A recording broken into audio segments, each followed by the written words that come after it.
എടാ മോനെ രംഗം വേറെ ലെവല് തന്നെയാണ്. വർഷങ്ങൾക്ക് ശേഷം ആവേശം തകർത്താടിയോ? ഏ എന്തായാലും ഇന്ന് രണ്ട് സിനിമയെക്കുറിച്ച് നോക്കാം. ഇപ്പോൾ ഈ ഒരു സമയത്ത് മോസ്റ്റ് ഓഫ് ദ ബുക്കിംഗ് അതുപോലെ തന്നെ ഏറ്റവും കൂടുതൽ നല്ല രീതിയിൽ ഹൗസ്ഫുൾ ആയിട്ട് ഓടിക്കൊണ്ടിരിക്കുന്ന പടങ്ങൾ എന്ന് പറഞ്ഞു കഴിഞ്ഞാൽ ഈ ഒരു വർഷങ്ങൾക്ക് ശേഷം അതുപോലെ തന്നെ ആവേശമാണ്. ജയഗണേഷൊന്നും അതിൻ്റെ അറ്റത്ത് പോലും എത്തുന്നില്ല. അതുപോലെ തന്നെ വേറെ ഒരുപാട് അറിയപ്പെടാത്ത കുറേ മൂവീസ് എല്ലാം അതിൻ്റെ കൂടെ തന്നെ ഓടുന്നുണ്ട്. എന്തായാലും ഈ ഒരു പെരുന്നാൾ വിഷുവിൻ്റെ ദിവസങ്ങളിൽ ഏറ്റവും കൂടുതൽ കളക്ഷൻ വാരിക്കൊണ്ട് മുന്നേറാൻ പോകുന്നത് വർഷങ്ങൾക്ക് ശേഷവും ആവേശവുമായിരിക്കും. അത് ഉറപ്പ് തന്നെയാണ്. രണ്ടും നല്ല കിഡിലൻ എന്റർടൈൻമെന്റ് മൂവിയാണ്. കഴിഞ്ഞ മാർച്ച് അതിന് മുന്നേ ഫെബ്രുവരി സീസണിലൊക്കെ ആണെന്നുണ്ടെങ്കിൽ ഒരു രണ്ടുമൂന്ന് പടങ്ങൾ അടുപ്പിച്ചിറങ്ങി. ഇതെല്ലാം ഭയങ്കര രീതിയിൽ നമ്മൾ സീരിയസ് മൂഡിൽ നമ്മൾ ഇരുത്തുന്ന കുറേ പടങ്ങളായിരുന്നു, ത്രില്ലർ മൂവികളായിരുന്നു. അതും നല്ല കളക്ഷൻ വാരിയ മൂവികളായിരുന്നു ഈ ഒരു കുറച്ച് നാൾ മുന്നേ. അതുപോലെ തന്നെ വീണ്ടും ആ ഒരു വീക്കെൻഡ് വന്നിരിക്കുകയാണ്.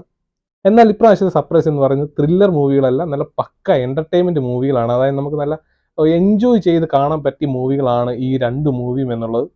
നല്ല കിടില എന്റർടൈൻമെന്റ് മൂവി ആണെങ്കിലും രണ്ട് പടങ്ങളും രണ്ട് ജേണർ. ഒന്ന് നല്ല ക്ലാസ് എന്റർടൈൻമെന്റ് ആണെന്നുണ്ടെങ്കിൽ ഒന്ന് നല്ല പവർഫുൾ എന്റർടൈൻമെന്റ് മൂവിയാണ്. അതായത് വർഷങ്ങൾക്ക് ശേഷം എന്ന് പറയുന്ന ഒരു ക്ലാസ് മൂവി ആയിട്ട് വേണം പറയാൻ. അതുകൊണ്ട് തന്നെ നല്ല കൂളായിട്ട് നമുക്കിന്ന് കാണാൻ പറ്റിയ മൂവി തന്നെയാണ് ഈ വർഷങ്ങൾക്ക് ശേഷം എന്നുള്ളത്.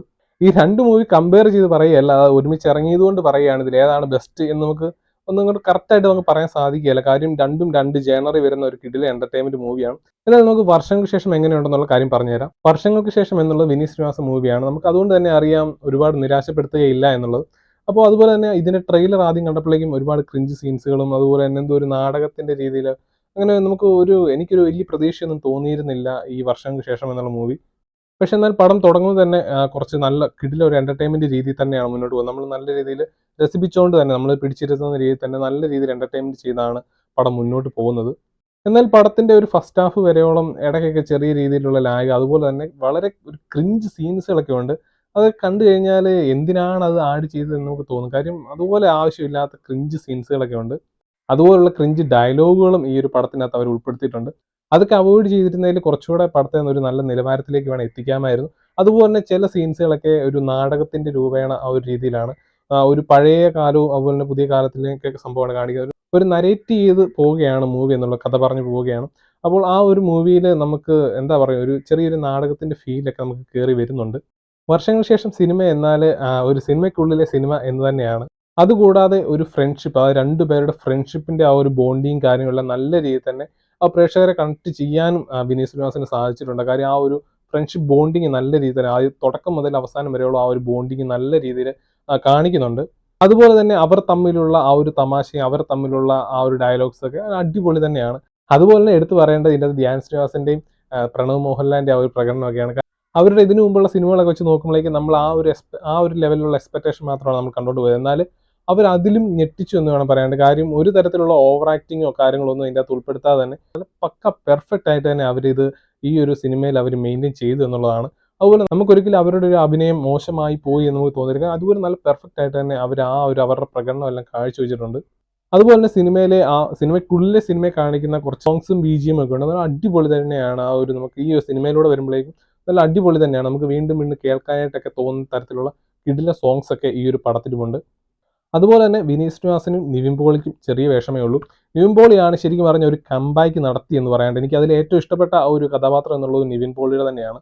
കാര്യം ഇത് വിനീത് ശ്രീനിവാസന്റെ പടമാണ്. ധ്യാൻ ശ്രീനിവാസൻ ഉണ്ട്, അജു വർഗീസ് ഉണ്ട്. അതായത് അവരുടെ ഒരു അഴിഞ്ഞാടാൻ പറ്റിയ ഒരു കിടിലൻ ഗാങ് ഉള്ള ആ ഒരു മൂവി തന്നെയാണ്. അപ്പോൾ അതുകൊണ്ട് തന്നെ നിവിൻ പോളിയുടെ മാക്സിമം എഫേർട്ട് തന്നെ ഇതിനകത്ത് എടുക്കുന്ന ഉറപ്പുള്ളത് തന്നെയാണ്. അപ്പോൾ അതുകൊണ്ട് തന്നെ ആ ഒരു പടത്തിന്റെ ആ ഒരു ലാസ്റ്റ് ഭാഗത്ത് എത്തുമ്പോഴേക്കും നിവിൻ പോളിയുടെ ആ ഒരു കംബാക്ക്, ആ ഒരു ഏരിയ, ആ ഒരു സെഗ്മെന്റ്, ആ ഒരു കുറച്ച് ഏരിയ ഉള്ളൂ. പക്ഷെ എന്നാൽ അത് നല്ല തകർത്ത് വാരി എന്ന് വേണം പറയാനായിട്ട്. അതായത് നമുക്ക് നമ്മുടെ പഴയ നിവിൻ പോളി, ആ ഒരു പക്ക എനർജറ്റിക് ആയിട്ടുള്ള ആ നിവിൻ പോളിയെ നമുക്ക് ആ ഒരു നിവിൻ പോളിയുടെ ഭാഗത്ത് ആ ഒരു റോളുകളൊക്കെ കിടിലനായിട്ട് ഗംഭീരമാക്കിയിട്ടുണ്ട്. അതുപോലെ തന്നെ ഏറ്റവും കിടിലൻ സാധനം എന്ന് പറയുന്നത് നിവിൻ പോളി പറയാൻ ആഗ്രഹിച്ച കുറച്ച് കാര്യങ്ങളുണ്ട്. അതെല്ലാം ഈ ഒരു സിനിമയിലൂടെ തന്നെ അദ്ദേഹം പുറത്ത് പറഞ്ഞു എന്നുള്ളതാണ്. അത് ശരിക്കും എടുത്തു പറയേണ്ട കാര്യം തന്നെയാണ്. നിവിൻ പോളിയുടെ ബോഡി ഷേമിങ് കുറേ നാളായിട്ട് കേട്ടുകൊണ്ടിരിക്കുന്ന കാര്യങ്ങളാണ്. പലരും വിമർശിക്കുന്ന കാര്യമാണ് അദ്ദേഹത്തിന്റെ ആ ഒരു ബോഡി ഷേമിങ്ങും തിരിച്ചു വരാത്ത കാര്യങ്ങൾ. അതായത് കുറേ വർഷങ്ങളായിട്ട് ചെയ്യുന്ന പടമെല്ലാം ഫ്ലോപ്പ് ആണ്. പക്ഷെ ഇതെല്ലാം ഒരു മടിയും കൂടാതെ എല്ലാം നല്ല വെട്ടി തുറന്ന് പറഞ്ഞിരിക്കുന്നുണ്ട്. എല്ലാവർക്കും നല്ല പണി കൊടുത്തുകൊണ്ട് തന്നെയുള്ള കിടില ഒരു മാസ് ഡയലോഗ് ഒക്കെ തന്നെ നിവിൻ പോളിക്ക് അതിൻ്റെ അകത്തുണ്ട്. അതൊക്കെ നല്ല കിടില എന്റർടൈൻമെന്റ് തന്നെയാണ് തിയേറ്ററിൽ നമുക്ക് കാണുമ്പോൾ തന്നെ എക്സ്പീരിയൻസ് ചെയ്യാൻ പറ്റിയത്. അതുപോലെ ടോട്ടലി നമ്മൾ പറയുകയാണെന്നുണ്ടെങ്കിൽ ഒരു ഫാമിലി മൂവി തന്നെയാണ്. നമുക്ക് സാധാരണ പിള്ളേർ യൂത്ത് ലെവൽ തൊട്ട് പ്രായമുള്ളവർക്ക് വരെ കാണാൻ പറ്റിയ നല്ല കിടിലൻ എന്റർടൈൻമെന്റ് മൂവി, അതായത് ഒരു ഓൾ ഏജുകാർക്കും പറ്റിയ ഒരു കിടിലൻ എന്റർടൈൻമെന്റ് മൂവിയാണ് വർഷങ്ങൾക്ക് ശേഷം എന്നുള്ളത്. എന്നാൽ നമ്മൾ ഇനി ആവേശം എന്ന സിനിമയിലേക്ക് കടക്കുകയാണെന്നുണ്ടെങ്കിൽ ഒരു പവർഫുൾ എന്റർടൈൻമെന്റ് തന്നെയാണ് പറയാൻ കാര്യം. നമ്മൾ വർഷങ്ങൾക്ക് ശേഷത്തെക്കാട്ടിലും വളരെ വ്യത്യസ്തമായിട്ടുള്ള എന്റർടൈൻമെന്റ് ആണ് ഈ ആവേശത്തിന്റെ അത്. കാര്യം ഇത് ഡയറക്റ്റ് ചെയ്തേക്കുന്നത് ജിത്തു മാധവനാണ്. കാര്യം ഇതിനു മുമ്പ് നമ്മൾ രോമാഞ്ചം എന്ന സിനിമ കണ്ടതാണ്. ആ രോമാഞ്ചം നമ്മൾ തുടക്കം മുതൽ അവസാനം വരെ കിടിലൻ എന്റർടൈൻമെന്റ് തന്നെയാണ്. അതായത് എങ്ങനെ പറയേണ്ടതെന്ന് അറിയില്ല. കാര്യം നമ്മൾ തുടക്കം മുതൽ അവസാനം വരെ കിടിലൻ ആവേശത്തോടു കൂടി തന്നെ നമ്മളെ ഒരു പിടിച്ചിരുത്ത മൂവി തന്നെയായിരുന്നു രോമാഞ്ചം എന്നുള്ളത്. അപ്പൊ അതേ രീതി തന്നെയാണ് ഈ ഒരു ആവേശം എന്ന മൂവിയും കൊണ്ടുവന്നിരിക്കുന്നത്. തുടക്കം മുതൽ അവസാനം വരെ അതിന്റെ കൂടെ തന്നെ എക്സ്ട്രാ ആയിട്ട്, അതായത് രോമാഞ്ചത്തിൽ വ്യത്യാസമായിട്ട് ഇതിനകത്ത് എക്സ്ട്രാ ആയിട്ട് നമുക്ക് ആഡ് ചെയ്യാൻ പറയാൻ പറ്റിയ ഒരാൾ ഫഫയാണ്, അതായത് ഫഹദ് ഫാസിലാണ്. ഫഹദ് ഫാസിന്റെ അഴിഞ്ഞാട്ടം എന്ന് വേണം പറയാനായിട്ട്. അത് തുടക്കം മുതൽ അദ്ദേഹം ഒരു പ്രത്യേക സൈക്കോ മൂഡിൽ അഭിനയിക്കുന്നതായിട്ടാണ് എനിക്ക് തോന്നിയത്. കാര്യം കുറെ നാളായിട്ട് ഇപ്പൊ ഇറങ്ങുന്ന ഫഹദ് ഫാസിൽ മൂവീസ് കണ്ടു കഴിഞ്ഞാൽ അദ്ദേഹം ഒരു നോർമൽ ആക്ടിംഗ് ആയിട്ട് എനിക്ക് തോന്നുന്നില്ല. എന്തോ ഒരു സൈക്കോ ലെവലിലായിട്ടാണ് തോന്നുന്നത്. കാര്യം അതുപോലുള്ള അഭിനയമാണ് വരുന്നത്. അതും ഇതിന്റെ ഏറ്റവും അവസാന ഭാഗത്ത്, അവസാനം ഒരു 20-25 മിനിറ്റ് കാണാതെ പോവുകയും ചെയ്യരുത്, മിസ് ചെയ്യാതെ പോകരുത്. കാര്യം അതുപോലുള്ള പക്ക എന്റർടൈൻമെന്റ് ആണ് ലാസ്റ്റ് ഭാഗത്ത് വരുന്ന ഒരു കിടില സർപ്രൈസ് തന്നെ ഫഫയുടെ ഭാഗത്തു നിന്ന് ഉണ്ടായിട്ടുണ്ട്. ആവേശം എന്ന മൂവിയുടെ ടൈറ്റിൽ പോലെ തന്നെയാണ് ഈ ഒരു സിനിമ മുഴുവൻ, അതുകൊണ്ട് തുടക്കം മുതൽ അവസാനം വരെ. അതുപോലെ തന്നെ ഇതിൻ്റെ അകത്ത് ആ പുതുമുഖ താരങ്ങൾ, അവര് ഇതിനു മുമ്പ് അഭിനയിച്ചിട്ടുള്ള ആൾക്കാർ തന്നെയാണ്. അവരാണ് കുറച്ചുകൂടെ പടം ഫോക്കസ് ചെയ്ത്. പക്ഷെ എന്നാൽ അവരിലൂടെ ഈ പടം ഫഫയിലേക്ക് എത്തി. പിന്നെ ഫഫ വന്നു കഴിഞ്ഞാൽ, അത് ഫഹദ് ഫാസിൽ വന്നു കഴിഞ്ഞാൽ പിന്നെ ഫുൾ ഫഹദ് ഫാസിൽ മൂവി തന്നെയാണ്.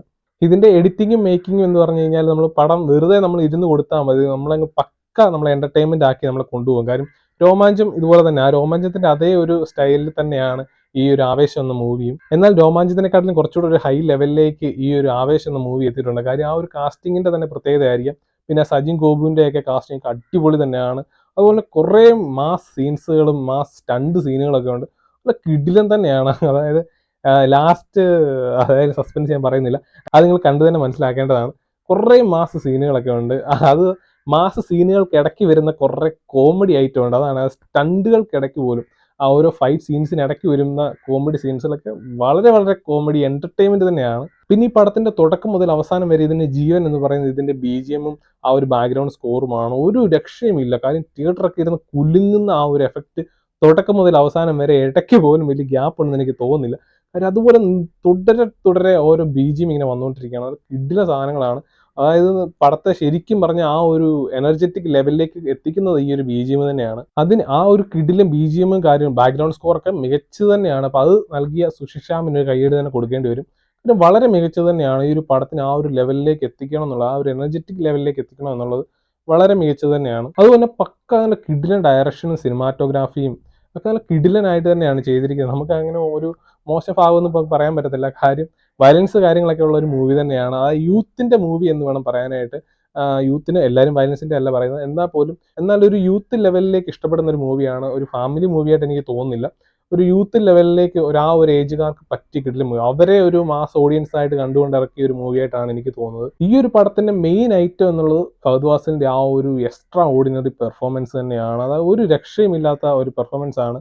ഒരു സൈക്കോ ലെവല് തന്നെയാണ്. അത് ആദ്യം പറഞ്ഞ പോലെ അതിന്റെ ഒരു പക്ക സൈക്കോ ലെവലിൽ ആക്ടിങ് ആണ് ഫഹദ് ഫാസിൽ ചെയ്തിരിക്കുന്നത്. എടാ മോനെ, രംഗം വേറെ ലെവല് തന്നെയാണ്. അതായത് രംഗം എന്നൊരു കഥാപാത്രമായിട്ടാണ് ഫഹദ് ഫാസിൽ ഈ ഒരു പടത്തിൽ വന്നിരിക്കുന്നത്. അതുപോലെ കിടിലിന് സപ്പോർട്ടുമായിട്ട് സജിൻ ഗോപും കൂടെ ഉണ്ട്. അപ്പം സജിൻ ഗോപുവിന്റെ വക നല്ല മാസ സീൻസുകളും ഉണ്ട്. അതുപോലെ കിടിലൻ കോമഡികളും ഉണ്ട്. അപ്പൊ അതെല്ലാം കൂടെ ചേരുമ്പോൾ തന്നെ നല്ല കിടിലൻ എന്റർടൈൻമെന്റ് തന്നെയാണ് ഈ ഒരു ആവേശം എന്നുള്ളത്. അതായത് മാസ് കൊണ്ടും കോമഡി കൊണ്ടും ഏറ്റവും നല്ല കിടിലൻ ആവേശം തരുന്ന മൂവിയാണ് ആവേശം. അപ്പോൾ എടാ മോനെ, ഇനി കാണാത്തവരൊക്കെ ഉണ്ടെന്നുണ്ടെങ്കിൽ പോയി കണ്ട് തന്നെ എക്സ്പീരിയൻസ് ചെയ്യുക. കാര്യം ഒരു കിടിലൻ തിയേറ്റർ മൂവി തന്നെയാണ് ആവേശം എന്നുള്ളത്. അപ്പോൾ ഈ ഒരു രണ്ട് മൂവിയും, അതായത് വർഷങ്ങൾക്ക് ശേഷം ആവേശം എന്ന മൂവിയൊക്കെ കണ്ടിട്ടില്ലാത്തവരാണെന്നുണ്ടെങ്കിൽ എത്രയും വേഗം തന്നെ നല്ല തിയേറ്ററിൽ പോയി തന്നെ സിനിമ കാണുക. അതുപോലെ തന്നെ ഈ വീഡിയോ ഇഷ്ടപ്പെട്ടാൽ ലൈക്ക് ചെയ്യുക, ചാനൽ സബ്സ്ക്രൈബ് ചെയ്യുക, വീഡിയോ ഷെയർ ചെയ്യുക. Thanks for watching friends. Bye bye. അടുത്ത വീഡിയോയുടെ അടുത്ത ദിവസം കാണാം. Bye bye.